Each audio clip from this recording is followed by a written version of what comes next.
तो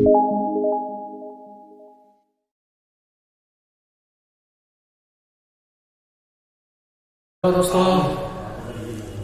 हम लोग फिर से एक बार मुलाकात कर रहे हैं। हमने पिछली क्लास में टॉपिक के बारे में डिस्कस किया था जो कि प्रारंभिक शिक्षा के नवीन प्रयास से जुड़ा हुआ था।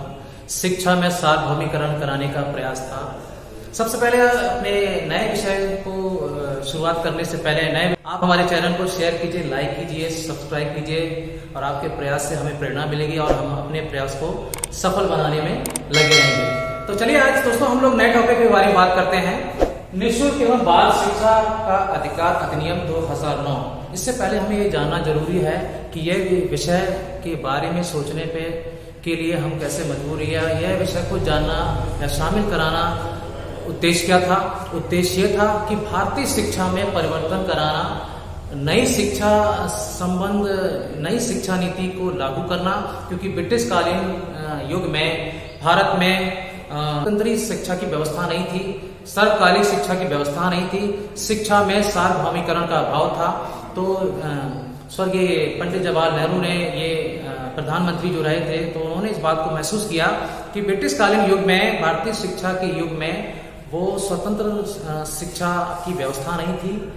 तो हम इस टॉपिक के बारे में बात करेंगे। निःशुल्क एवं बाल शिक्षा का अधिकार अधिनियम 2009 में इसके समझने के लिए सबसे पहले आजाद देश ने जो भारतीय शिक्षा परिवर्तन कराने के कई सारे आयोग गठन किया, कई सारी धाराओं का अध्ययन किया। तो उन्हीं में से हम धाराओं में अध्ययन करेंगे, बात करेंगे। तो धारा 28 के अंतर्गत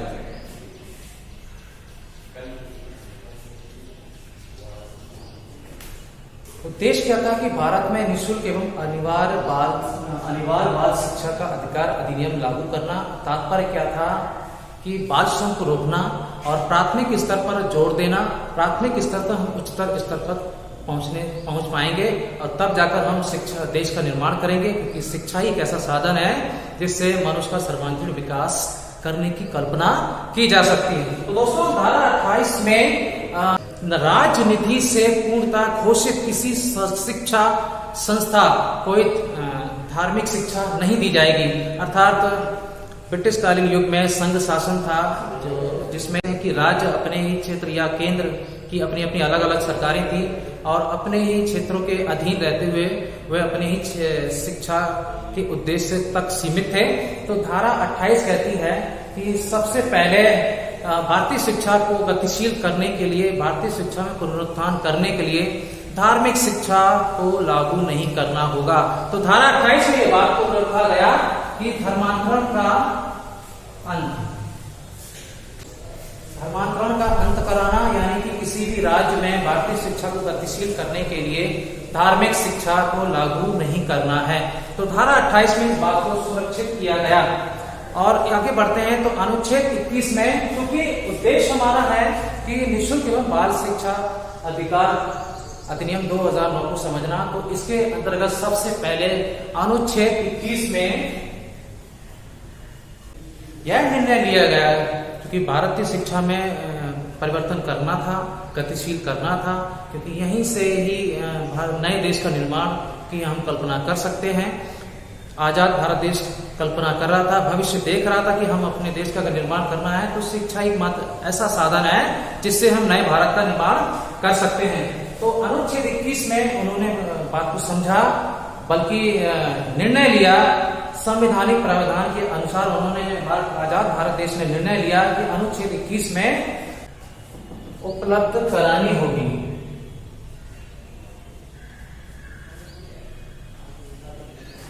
दोस्तों, एक बात का ध्यान दीजिए, कभी कभी हम अपनी परिभाषा में कंफ्यूज हो जाते हैं या उसके अर्थ को हम समझ नहीं पाते हैं। कभी कभी दो परिभाषाएं होती हैं, लगभग एक समान ही लगती है, लेकिन कुछ ना कुछ अंतर होता है।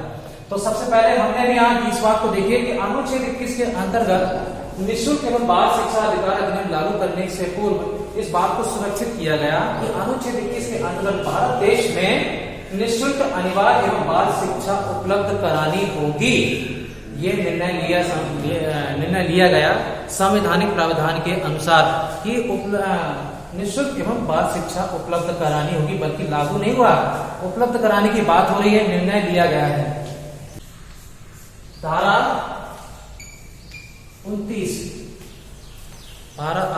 भारत देश का प्रयास था और कि नई शिक्षा नीति का निर्धारण हो, नई शिक्षा नीति संबंधित उद्देश्यों का निर्धारण हो, ताकि हम सफल उद्देश्य की प्राप्ति कर सकें, नए भारत देश का निर्माण कर सकें।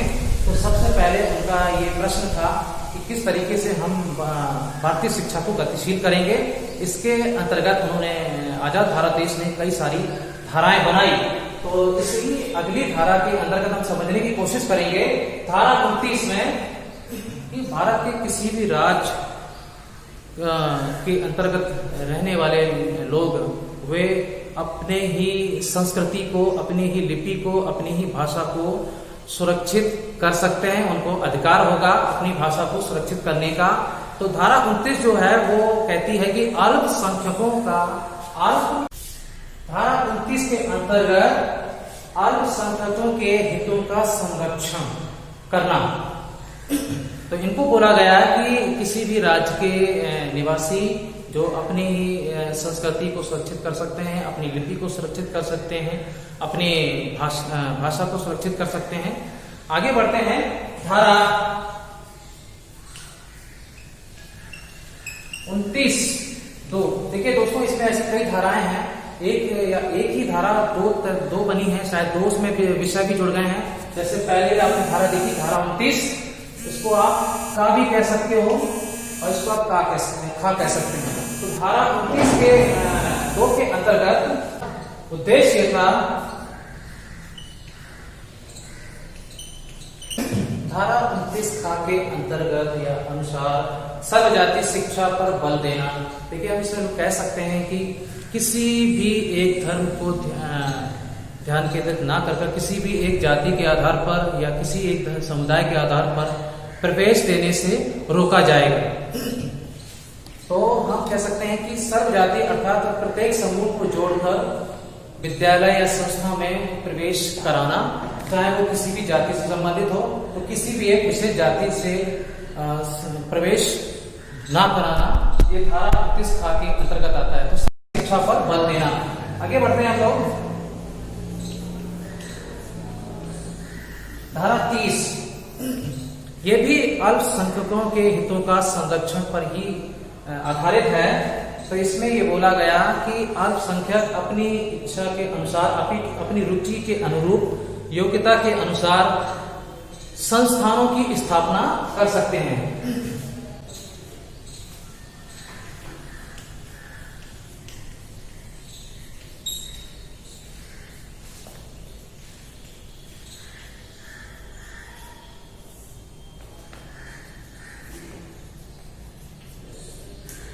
अल्पसंख्यक समुदाय अपनी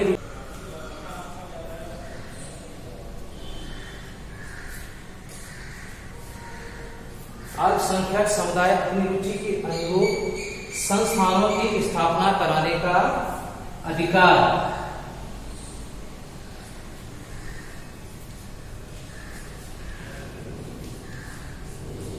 अर्थात इसमें हम समझ सकते हैं धारा 30 के अंतर्गत अल्पसंख्यक भारत के किसी भी राज्य से संबंधित, भारत के किसी भी निवासी जो अल्पसंख्यक समुदाय संबंधित है, वह अपनी रुचि के अनुरूप शिक्षा संस्थानों की स्थापना करने का उनको एकाधिकार रहेगा। आगे बढ़ते हैं हम लोग। एवं बाल शिक्षा अधिकार अधिनियम को पारित करने के लिए जो पहले कई धाराएं लागू हुई थी, हम उनको समझने की कोशिश कर रहे हैं। इसी क्रम में अगली हम धारा को समझने की कोशिश करेंगे। धारा 45। धारा 45 में कहा गया कि जब तक बच्चा 6 से 14 वर्ष की आयु तक ना पहुंच जाए, तब तक उसे निःशुल्क एवं अनिवार्य शिक्षा उपलब्ध करानी है, वो अनिवार्य है।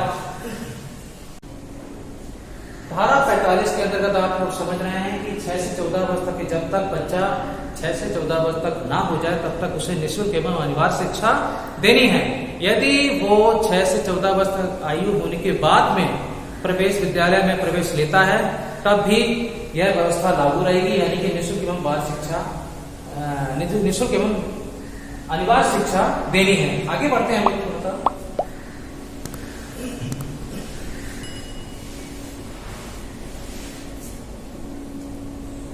धारा 46, क्योंकि शिक्षा का सार्वभौमिकरण कराना था, शिक्षा को सार्वभौम रूप प्रदान करना था।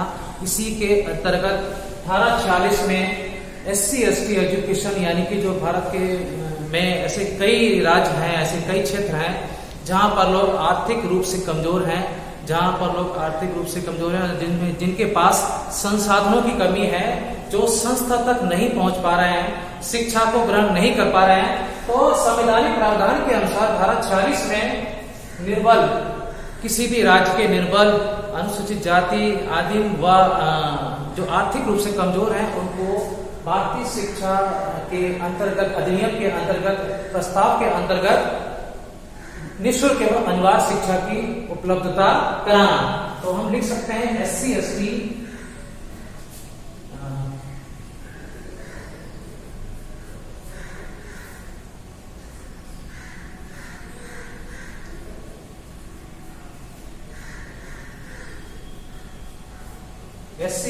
अनुसूचित जाति, अनुसूचित जनजाति शिक्षा की व्यवस्था करना, जो भारत देश के किसी भी राज्य से निर्बल हैं, आर्थिक रूप से कमजोर हैं, शोषित हैं, उस शोषण को खत्म करके उनको शिक्षित कराना और नए देश का निर्माण करना, क्योंकि ये भारत के नागरिक हैं।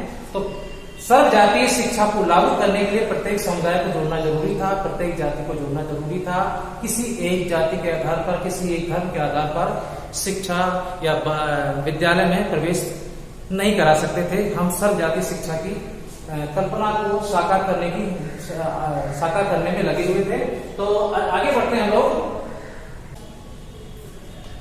धारा 343, धारा 343, अब ये प्रश्न था कि भारतीय शिक्षा, चूंकि भारत में कई प्रांत हैं, आज की तारीख में भारत में 28 राज्य, 9 केंद्र शासित प्रदेश हैं, तो विभिन्न प्रांतों में विभिन्न प्रकार की संस्कृति है, विभिन्न प्रकार की भाषाएं हैं, विभिन्न प्रकार का रहन सहन है, लेकिन पूरे भारतवर्ष में समवर्ती सूची के अंतर्गत एक ही भाषा का अधिकार है। हालांकि वे अपने प्रांत की भाषा के अनुरूप शिक्षा की व्यवस्था कर सकते हैं। तो 343 में एक बात को सुनिश्चित किया गया, 43 धारा के अनुसार संघ की राष्ट्रभाषा और संघ की राष्ट्रभाषा हिंदी और लिपि देवनागरी होगी। 15 अगस्त 1947 में जब भारत देश आजाद हुआ, ठीक 2 वर्ष बाद हिंदी को राष्ट्रभाषा के रूप में स्वीकृत किया गया। तो उसी अधिनियम के अंतर्गत धारा 343 में संघ की राष्ट्रभाषा, संघ की बात हो रही है यहाँ पर कि जो किसी भी राज्य की बात हो रही है, भारत में विभिन्न प्रांत हैं, तो विभिन्न प्रांतों में संघ की राष्ट्रभाषा हिंदी और देवनागरी लिपि होगी। हालांकि वे अपनी नेटिव लैंग्वेज की सहायता से एजुकेशन को प्रमोट कर सकते हैं, चला सकते हैं, संस्थान को चला सकते हैं। आगे बढ़ते हैं हम लोग। 47 के उपबंधों के अनुसार भारत के किसी भी राज्य से संबंधित उद्देश्य से संबंधित बात हो रही है कि भारत के किसी भी राज्य किसी भी भाषा के अनुरूप शिक्षा का संचालन कर सकता है। अपितु हिंदी राष्ट्रभाषा के माध्यम से भी शिक्षा का वो संचालन कर सकता है, चाहे वो तमिलनाडु हो, चाहे वो केरला हो, चाहे वो महाराष्ट्र हो, चाहे वो आंध्र प्रदेश हो। इन सभी प्रांतों की अलग अलग भाषा है। साथ ही हिंदी की सहायता से भी शासकीय प्रयोजनों का संचालन कर सकते हैं। धारा 345, 346 और 347 के उपबंधों के अनुसार। आगे बढ़ते हैं लोग। धारा 350, धारा 350 में इस बात को सुरक्षित किया गया, देखिए देश आजाद होने के बाद में शिक्षा शास्त्रियों की सहायता से इस बात का गहन अध्ययन किया गया कि अगर हमें प्राथमिक स्तर पर विकास करना है, अध्ययन करना है, तो एक सरल भाषा की सहायता से, चूंकि सरल भाषा और हिंदी पहले ही राष्ट्रभाषा के रूप में मनोनीत हो चुकी थी, तो प्राथमिक स्तर पर राष्ट्रभाषा की सुविधाएं आज जो वर्तमान युग है, वर्तमान भारतीय शिक्षा पद्धति है, तो उसमें समझ सकते हैं कि भारत में पहले 2 सूची के अंतर्गत शिक्षा का संचालन था, एक राज्य सूची और दूसरी केंद्र सूची। तो इस बात में अध्ययन किया गया और परिवर्तन किया गया कि एक समवर्ती सूची लागू हो। एक सूची हमने समझा जो कि केंद्र से संचालित होती है, संसद के अधिकार के अनुसार प्रस्ताव या कोई भी प्रस्ताव लागू होता है तो वो केंद्र सूची संबंधित होता है। दूसरी सूची जो कि राज्य से या विधानसभा से संबंधित होती है, जो राज्य सूची के अंतर्गत राज्य क्षेत्र तक ही शिक्षा का संचालन कराने का प्रस्ताव होता है। तृतीय सूची जो होती है जिसमें केंद्र और राज्य दोनों का हस्तक्षेप रहता है। यदि केंद्र का प्रस्ताव राज्य के प्रस्ताव से सरल और व्यवस्थित है, सुव्यवस्थित है, तो समवर्ती सूची के अंतर्गत भारत में शिक्षा नीति का संचालन करना, शिक्षा संबंधी उद्देश्यों का निर्धारण करना। तो प्राथमिक, चूंकि भारत एक लोकतंत्र देश है और सभी को हिंदी सीखने का अधिकार है, तो धारा 350 के अंतर्गत इस बात को रखा गया कि प्राथमिक स्तर पर राष्ट्रभाषा की सुविधाएं, यानी कि सभी को हिंदी के माध्यम से शिक्षा को बढ़ाने पर बल दिया गया। आगे बढ़ते हैं हम लोग। भारतीय संविधान की शिक्षा, इस आजाद भारत देश के सामने बड़ी चुनौती थी शिक्षा को पूरे देश में एक समान पाठ्यक्रम के रूप में फैलाना, सार्वभौम के रूप में फैलाना। तो भारतीय संविधान की शिक्षा के अंतर्गत हालांकि 1985 डॉक्टर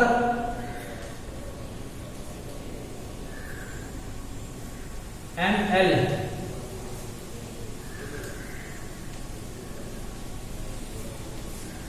सिंघवी, यानी कि डॉक्टर 1985 में डॉक्टर M.L. सिंघवी ने अपने ही नाम से सिंघवी समिति बनाई, जिनका उद्देश्य था कि हालांकि देखो आजाद भारत देश के बाद में पहले 30-40 वर्ष पूर्व जो है पंचायती राज हुआ करता था। तो इन्होंने कहा था उस पीरियड में 1985 में सिंघवी समिति ने अपना प्रस्ताव दिया था कि पंचायतों को आत्मनिर्भर रहना चाहिए, आत्मनिर्भरता पर बल देने की कोशिश की डॉक्टर M.L. सिंघवी समिति ने। और यही के साथ में डॉक्टर D.S. कोठारी,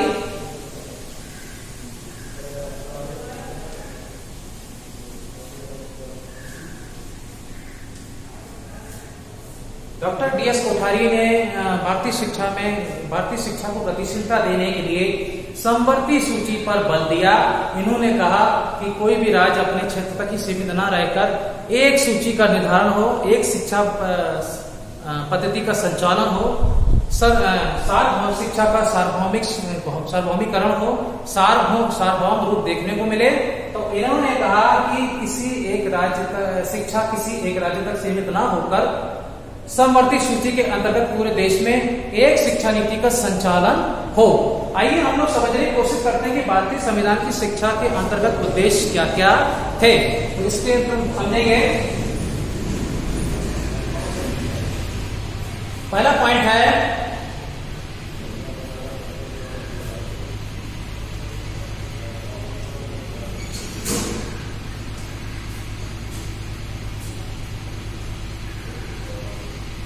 वैज्ञानिक गवेषणा। वैज्ञानिक संवैधानिक प्रावधान में कहा गया कि शिक्षा में नवीन आयामों को जोड़ना है, शिक्षा में नवीन प्रयास करना है, तो कुछ नए तरीके के माध्यम से शिक्षा का संचालन करना। तो ये जो तरीका है वैज्ञानिक गवेषणा के रूप में कहा गया कि नवीन आयामों को जोड़कर शिक्षा पद्धति का संचालन हो। दूसरा पॉइंट है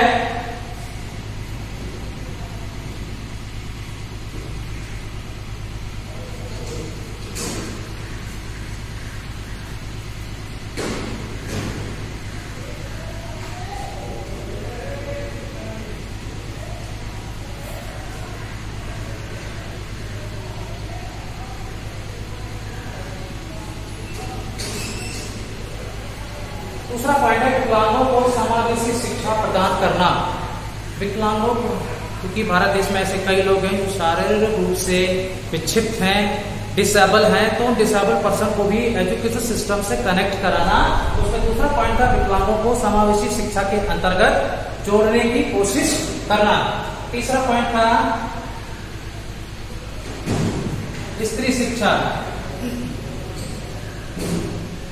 धारा 15 के अंतर्गत पहले ही स्त्री शिक्षा को प्रोत्साहन देने पर बल दिया गया। स्त्री शिक्षा को बढ़ाने के लिए स्त्री शिक्षा के अंतर्गत अधिक विद्यालयों की स्थापना की गई। 2002-2003 में कस्तूरबा गांधी विद्यालय जो आज की तारीख में चल रहे हैं, अभी भी चल रहे हैं, तो उन पर जोर था कि स्त्री शिक्षा को प्रोत्साहन देना। तो भारतीय संविधान की शिक्षा नीति के अंतर्गत ये तीसरा उद्देश्य था, स्त्री शिक्षा को प्रोत्साहन देना। चौथा पॉइंट था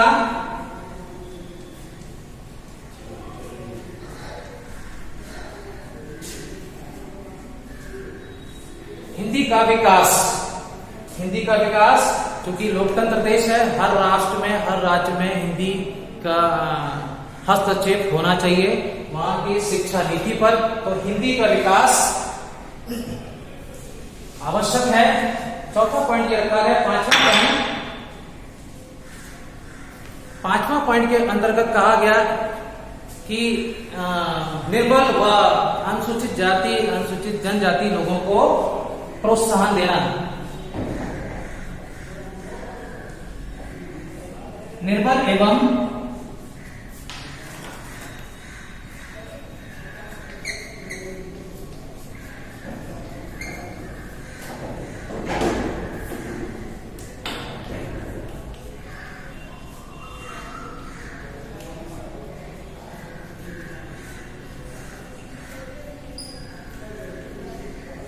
अनुसूचित जाति, अनुसूचित जनजाति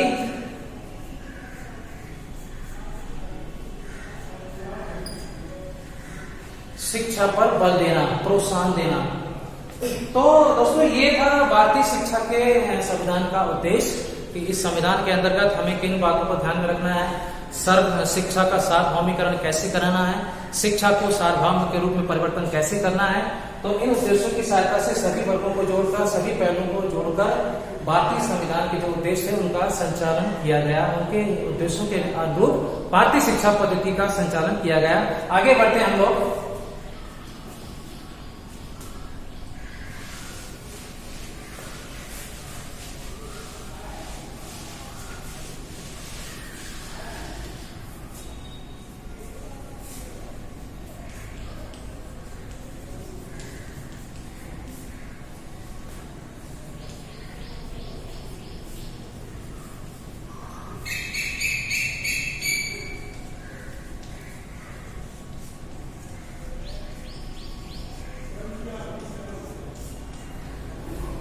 केंद्र और राज्य के शैक्षिक अधिकार।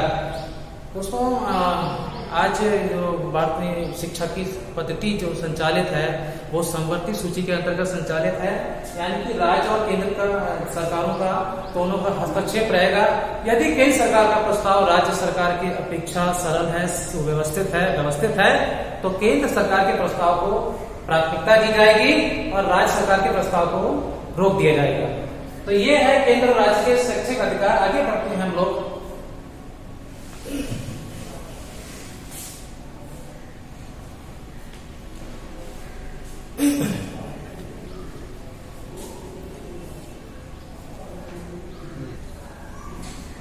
अब दोस्तों हम ये समझने की कोशिश करेंगे कि समवर्ती सूची संबंधित विषय कौन कौन है, किन किन विषय के आधार पर समवर्ती सूची का संचालन किया जाना चाहिए।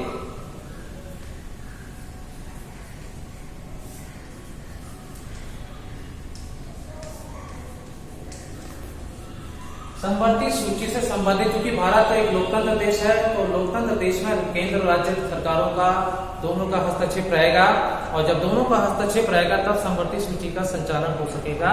तो इसी समवर्ती सूची के अंतर्गत संबंध पहले की जो भारतीय शिक्षा पद्धति की नीति थी वो एकल विद्यालय के या एकल शिक्षा के आधार पर संचालित थी। तो बाद में इसमें संशोधन करके सह शिक्षा पर बल देने की कोशिश की गई।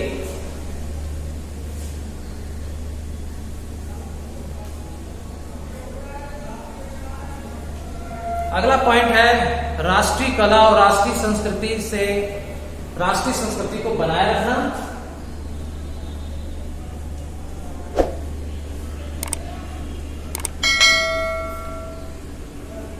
राष्ट्रीय कला एवं राष्ट्रीय संस्कृति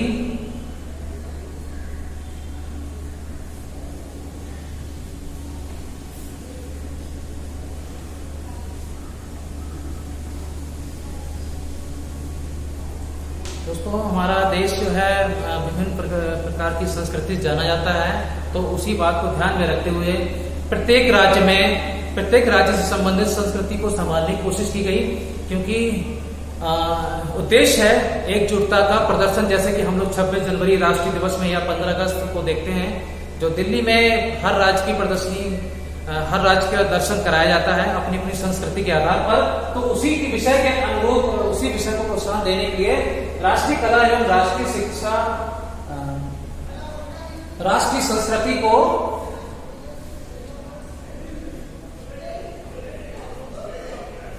बनाए रखना, इस पर प्रोत्साहन देने की कोशिश की गई।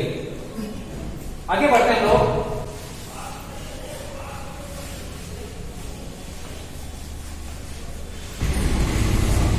दोस्तों, इस तरह से हम समवर्ती सूची के विषय को समझ रहे हैं। आगे बढ़ते हैं हम लोग कि उच्चतर शिक्षा को व्यावसायीकरण कराना। आज के टाइम पर हम लोग देख रहे हैं कि कोई भी विद्यालय अपने ही विद्यालय संस्थान पर सीमित ना होकर अन्य विद्यालय के साथ में किसी भी विषय के बारे में वार्तालाप करते हैं। तो ये जो प्रक्रिया होती है, तो विषय का व्यवसायीकरण कराना, एक क्षेत्र तक सीमित ना होकर किसी अन्य क्षेत्र से ज्ञान का आदान प्रदान कराना। तो अगला पॉइंट था उच्चतर शिक्षा को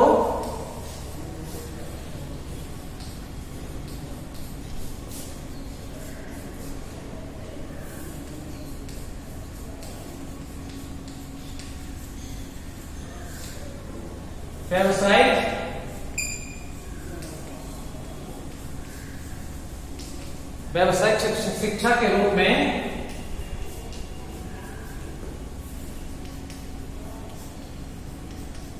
बल देना। अगला पॉइंट देखिए, हमने देखा कि उच्चतर शिक्षा को व्यावसायिक शिक्षा के रूप में बल देना। अगला पॉइंट है अनुच्छेद 21 के अंतर्गत व अनुच्छेद 45 के अंतर्गत पहले ही सुरक्षित कर दी गई थी बातें कि अनुच्छेद 45 में 6 से 14 वर्ष तक के प्रत्येक बच्चे को निःशुल्क एवं अनिवार्य शिक्षा प्राप्त करने का अधिकार रहेगा। तो इसी के अंतर्गत 6 से 14 वर्ष तक के बच्चों को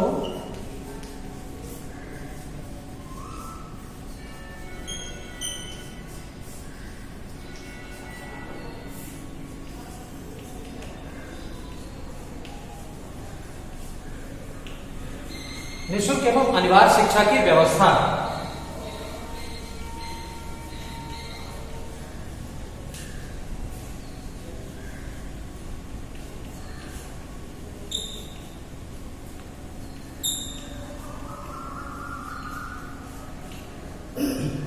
ये हो गया, ये समवर्ती सूची का बहुत ही इंपॉर्टेंट पॉइंट है। 6 से 14 वर्ष तक के बच्चों को निःशुल्क एवं अनिवार्य शिक्षा की व्यवस्था करना। और साथ ही अगला पॉइंट था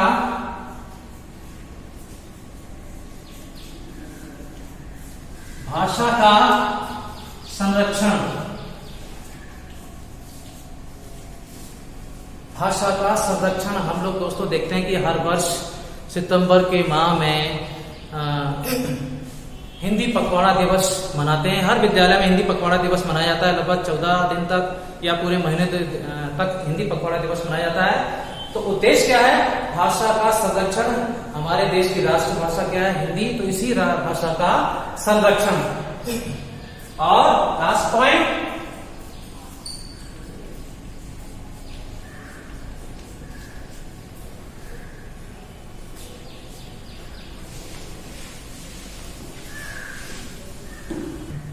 दोस्तों लास्ट पॉइंट है शिक्षा को सार्वभौम, शिक्षा को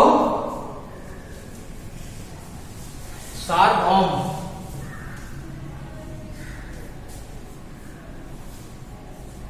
के रूप में स्वीकृत करना। सार्वभौम के रूप में स्वीकृत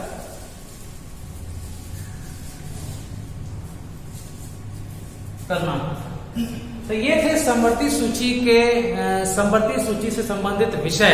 चूंकि पूरे भारतवर्ष में समवर्ती सूची को लागू करना था, डॉक्टर DS कोठारी ने पहले ही जोर दिया था इस बात पर कि किसी भी शिक्षा किसी राज्य से सीमित न होकर केंद्र और राज्य सरकार के माध्यम से पूरे देश में एक समान शिक्षा की व्यवस्था का संचालन होना चाहिए। तो सब संवैधानिक प्रावधान के अनुसार समवर्ती सूची से संबंधित विषय ये थे। आगे बढ़ते हैं हम लोग कि निःशुल्क एवं बाल शिक्षा अधिकार अधिनियम, क्योंकि अनुच्छेद 21 के अंतर्गत ये बता दिया गया था कि निःशुल्क एवं बाल शिक्षा को उपलब्ध कराना होगा। और अनुच्छेद 45 के अंतर्गत पूरी तरह से बात को सुरक्षित कर दिया गया कि निःशुल्क एवं बाल अनिवार्य शिक्षा के माध्यम से हमें प्रत्येक भारतवासियों को 6 से 14 वर्ष तक के बच्चों को निःशुल्क एवं अनिवार्य शिक्षा देनी होगी।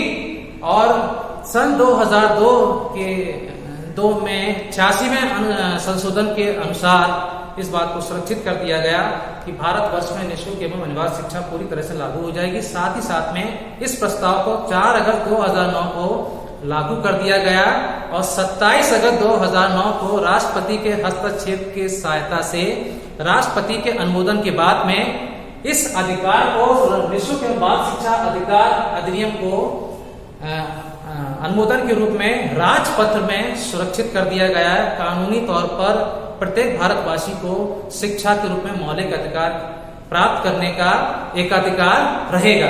तो ये दोस्तों था निःशुल्क एवं बाल शिक्षा अधिकार अधिनियम 2009 का। और हम लोग आज देख रहे हैं कि भारत देश में हम 4 प्रकार के विद्यालयों में अध्ययन करते हैं। पहला था सरकारी, दूसरा था प्राइवेट, तीसरा है सहायता प्राप्त, चौथा है विशेष श्रेणी। इन 4 श्रेणियों के विद्यालयों की सहायता से भारत देश में शिक्षा की व्यवस्था का संचालन हो रहा है। और साथ ही साथ में इन व्यवस्थाओं को सुरक्षित करने के लिए, व्यवस्थित करने के लिए शिक्षकों के दायित्व की भूमिका, बच्चों के दायित्व की भूमिका, साथ ही साथ में अभिभावकों के दायित्वों की भूमिका को भी सुरक्षित किया गया। और इस तरह से इस अधिनियम को पारित करने की कोशिश की गई।